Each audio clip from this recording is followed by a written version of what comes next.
Reputation matters, as a nation's reputation is built on the character of its leadership across the board. Its character is a function of integrity and fair play.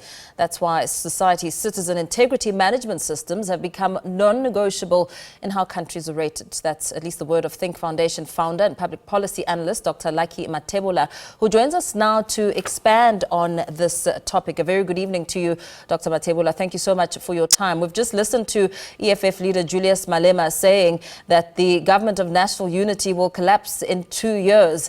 We heard President Cyril Ramaphosa delivering his first budget address for the presidency in the 7th administration today. Amongst other matters, he reiterated that the government of national unity is building on the progress that's already made over the last 5 years. Now, with the formation of the GNU, what message do you think is being sent to the world in managing South Africa's sovereign reputation? Thank you, Mpo, for the time and the opportunity.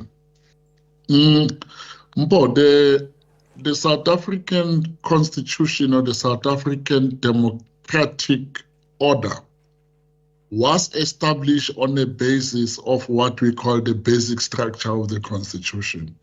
And there are 7 principles of the basic structure of our Constitution. If for your viewers, for them to know all of them, there are about 7 pillars, and those pillars, if you go to the Apartheid Museum, you'll see them. There is democracy, equality, but there's one pillar there which is talking about reconciliation.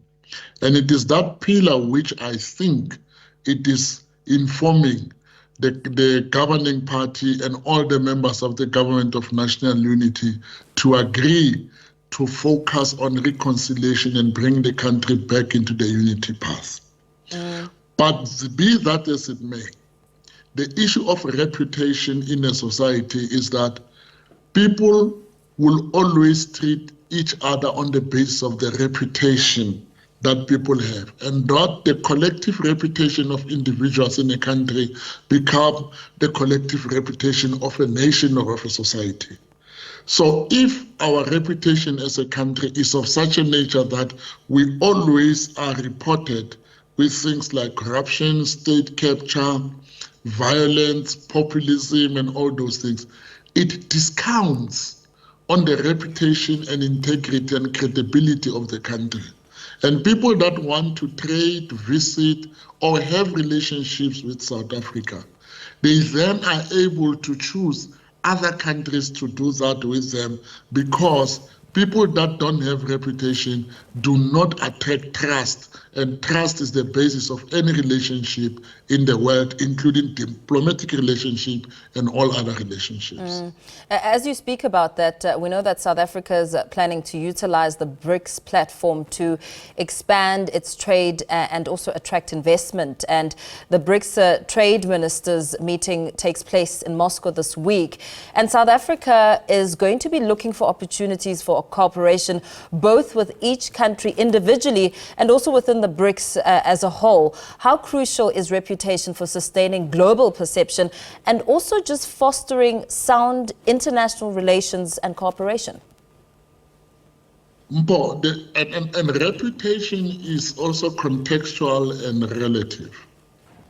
So if you have a reputation of not going with your partners without fear or favor when it's good or bad, your partners in BRICS or your partners in G20, remember there's also an opportunity for South Africa to chair the G20 group of nations. So all these international forums which South Africa is part of requires the integrity of South Africa and its reputation to be intact. But South Africa is known in the world that South Africa has taken a posture of being neutral or of being non-aligned. Actually, the actual term that South Africa prefers is called to call itself to be non-aligned. The non-alignment of South Africa, that posture, is what South Africa should keep as a reputation, and it must not prevaricate and choose to be that when it sees that to be when it sees that. If you remember, Nelson Mandela interviewed in the Citizen Hall in the United States of America. He warned the world and I think future leaders, when he said, a leader or a man that changes his principles because, or his beliefs because of the friends or the people that he meets, that person doesn't qualify to be a leader of society. So South Africa, the leadership of South Africa, interestingly, we have a fruit salad of leaders. We've got people that have a right-wing posture of life, liberal democratic posture of life, leftist posture of life. To manage that whole thing into one reputational unit that create an integrity posture of South Africa to the world will be one of the challenges that Cyril Ramaphosa, as the president, and Minister Ronald Lamola will have to manage on an international scale. Locally, South Africa has got to create a reputation also with its local investors, but equally the local investors, meaning our business, the establishment, the economic establishment, they also have to start coming to the party with a reputation. They've been making noise that they want a government of national unity, they want what is happening there. We're looking at them, we're saying, when are you building manufacturing factories? When are you showing confidence in South Africans? When are you starting to hire South Africans into your C-suite? When are you starting to make South Africa to work again? Because politically, and the voters, they have listened to you, they've given you a government of national unity. Now it's time for investors and business to come to the party.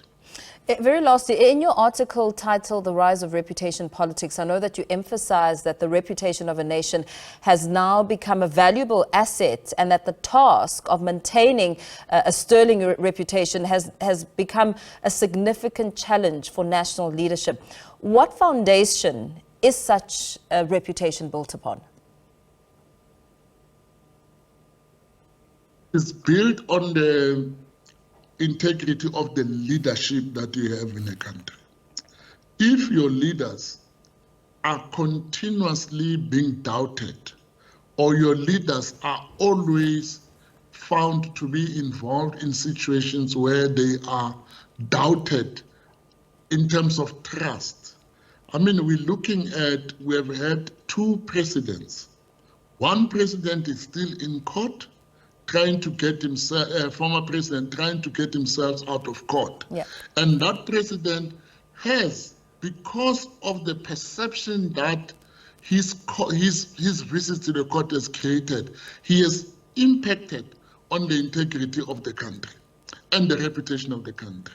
Equally, the new president that followed him, the way the Phala saga was dealt with, if you have heard Bishop Makhuba, there is a blot or a doubt into the reputation of the president or the integrity of the president until the Phala matter is handled and closed properly, and we know that what has happened and it's not covered up.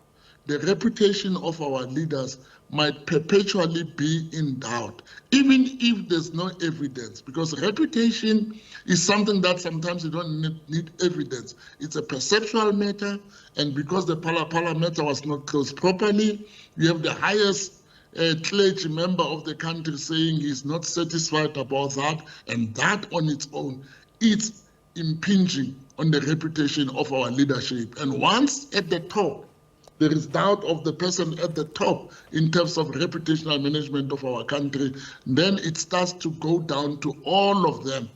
The revelations of the VBS, it's one such example. The allowing of other people who were found to have been on the wrong side of integrity, and they allow them to go back into parliament as members of parliament, even if there was a proven case and they were found guilty and they even resigned, some of them. It's also an issue that has a reputation. So South Africa has a very serious issue of managing its reputation as a society to match the reputation of the democracy that it has on paper. Very well. Thank you so much for weighing in on this discussion. That, of course, is Think Foundation founder and public policy analyst, Dr. Lucky Mathebula. We do continue on the other side of this to bring you more analysis as we take a look at former President Jacob Zuma's meeting with ANC leadership and, of course, the MK party members protesting outside Luke House.